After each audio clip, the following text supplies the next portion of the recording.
morning student, this video for class 12 students. Today we will continue the exercise 13a, and as you know, exercise 13a question number 4, first part, it is given integration of cos of 4x into 3x dx is equal to half of this question. It is given for this what I have done, multiplied by 2 and divided by 2.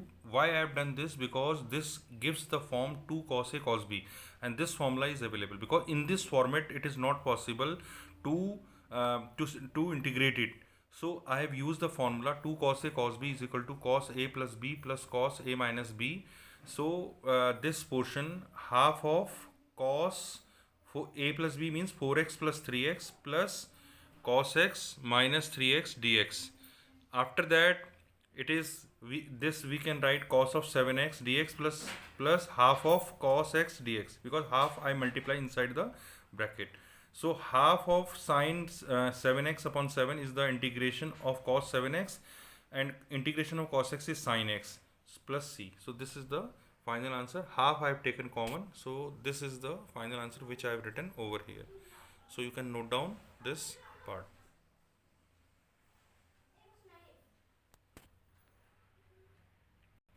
Now question number 6, first part, integration of 1 upon 1 plus cos x dx. It is this I have multiplied by the conjugate of 1 plus cos x in numerator and denominator. It is giving 1 minus cos x upon 1 minus cos square x. 1 minus cos square x is sin square x. So this we can write 1 upon sin square x and cos x upon sin x and 1 upon sin x separately. So this part will give cosec square x, that I have written here, and this portion cos x upon sin x, it will give cot x and cosec x.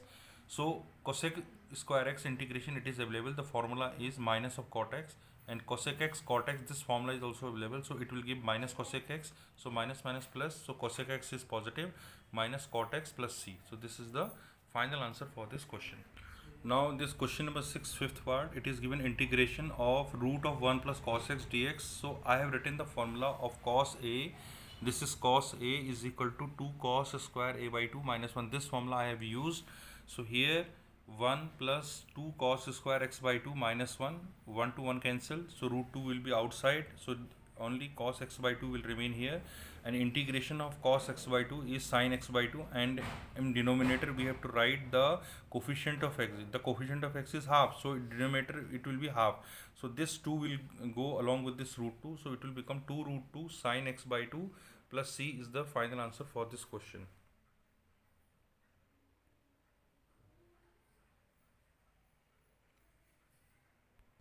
Now look at this question. This is sine 6x plus cos 6x upon sine square x into cos square x dx.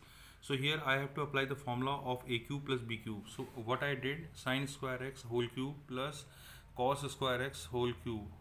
So a cube plus b cube formula I have applied here. It is a plus b, a square plus b square minus ab. That I have written here. In denominator it is sine square x into cos square x. The sine square x plus cos square x, it is 1. So sine 4x upon this value, it is like this I have written here. Then cos 4x upon sine square cos square x, it is written here. Sine square x cos square x upon sine square x cos square x. So it is cancelled out and it is giving 1. So here also sine square x is cancelled out by this, and so sine square x will remain here. Sine upon cos, it is tan square x, it will remain here. Similarly here cot square x minus 1, but formula for tan square x and cot square x, it is not available in integration. So I have changed this from the relation sec square x minus tan square x, it is equal to 1. So in place of tan square x we can write sec square x minus 1, and in place of cot square x we can write cosec square x minus 1. Now integration of sec square x, it is tan x, integration of cosec square x is minus cot x. So minus 1 minus 1 minus 1, it is minus 3, and integration of 1 is x, so it is minus 3x plus c. This is the final answer for this question. So student, take the hint from this exercise and do the question which I am assigning in WhatsApp group. Thank you very much.